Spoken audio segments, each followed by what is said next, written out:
more beautiful than the grandeur of the pyramids. Queen Cleopatra of Egypt, from politics to slaves, everyone was bound by her charm. Her beauty forced even great heroes to kneel. Beauty is dangerous, but her great beauty was a great danger that could shake an empire. Let's see about Cleopatra's strange relationships, marriages, and her cleverness as reflected in the pyramids. Beware! These are facts that can shock you. Cleopatra. Power, love, and a little poison. Cleopatra wasn't just a queen. She was the scriptwriter, the actress, and the mythmaker of her own legend. With charm sharp as a blade and strategy soft as silk, Cleopatra ruled Egypt not just with grace, but with calculation. But behind the golden throne were layers of royal politics, family tension, and some truly strange old traditions. One of them, she had to marry her younger brother. She didn't fight it. She didn't protest. She just did it. Her little brother, Ptolemy XIII, was just 12, still playing with painted toys, still figuring out the world. Meanwhile, Cleopatra was already reading royal scrolls, preparing to rule. People didn't ask how she felt about this. They simply said, "Marry your brother, share the throne." So she smiled, performed, played the part of a married couple. The world believed it. Two young co-rulers, side by side. But it was just an act. In public, her brother stood proudly beside her, dressed in royal robes, wide-eyed. In private, Cleopatra didn't even acknowledge him, rejected him. It wasn't love. It wasn't affection either. It was just about survival and the thought of ruling. That's all. She knew something others didn't. Sometimes, just looking like you're in power is enough to hold power. Ptolemy grew up. His advisors gathered around him, whispering in his ear day and night. "You're the real king," they warned him, saying, "Your sister is very dangerous, intelligent, and brave. She is a constant threat to you." Slowly, Ptolemy's thoughts changed. He thought of exiling Cleopatra. He took the next step. His soldiers came looking for Cleopatra. She was pushed out barefoot. The palace doors were slammed shut. But she wasn't finished yet. What came next was one of the most dramatic entries in history. She rolled herself up in a carpet, literally, and sent it straight to Julius Caesar, the Roman power center stationed in Alexandria. When Caesar unrolled it, there she was, with coal-lined eyes, voice as soft as honey. He didn't just fall for her beauty. He fell for her mind too. She spoke like a queen, thought like a general.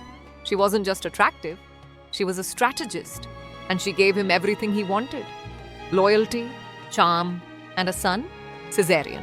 With Caesar's support, Cleopatra returned to Egypt, took back the throne, and crushed her brother Ptolemy, who had chased her away in a civil war. Her brother drowned in the Nile. Or was he drowned? Cleopatra wore the crown again, but tradition didn't let her rest. The kingdom demanded a royal husband, someone of pure blood.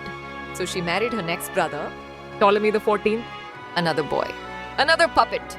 She never touched him. She didn't need to. Ptolemy wore the title, but she ruled. When he started showing too much interest in real power, he simply fell ill, died quietly. How? No one knows. Meanwhile, Caesar had died in Rome, assassinated in Rome by men who feared his rising power. Lucky break. Cleopatra turned her gaze to another Roman, Mark Antony. He was different, a soldier, a lover, a storm in human form. Antony was a king of love. Cleopatra and he set the knights on fire in the bedroom. They had children. They threw feasts that lasted for days. They ruled like gods, with golden thrones, silken sails, and wine. Of course, the world gossiped. She married her brothers. She seduced Rome. She's dangerous. Cleopatra heard it all. She smiled. She didn't seek approval. She was building a legacy. In the midst of all this, her son Caesarion grew up, golden-skinned, intense. He sat with her in court, dressed like a god, walked like a king. People watched them very closely. Does she love him too much? Will she marry him one day? Cleopatra didn't speak openly about it. She had plans to marry her son. Brothers married their sisters. She asked why mothers shouldn't marry their sons. But she didn't marry her son Caesarion because Caesar's son Octavian waged war. He couldn't stand Cleopatra. He feared her. He feared her influence. He feared her son Caesarion. He decided to put an end to it. War continued. Defeat was approaching for Cleopatra. Finally, Cleopatra looked at Caesarion, the last part of her lineage, and told him to run. Go east, she said, to the lands where gods still walk. She promised to follow, but she didn't follow. Instead, she wore golden clothes one last time, applied kohl to her eyes, wrapped herself in silk, not like a prisoner awaiting death, but like a queen going to her final ceremony. They say she gently let the Egyptian cobra bite her, like a lover's kiss on the wrist. Some say she died for love. Others say she died for pride. Very brave, very sensual, shameless. They tried to erase her name from history, but her story didn't fade. Even now, when the Nile flows in the moonlight and the desert wind whispers through the pyramids, you can still hear her silk soft voice. I didn't just wear the crown. I carried it in my heart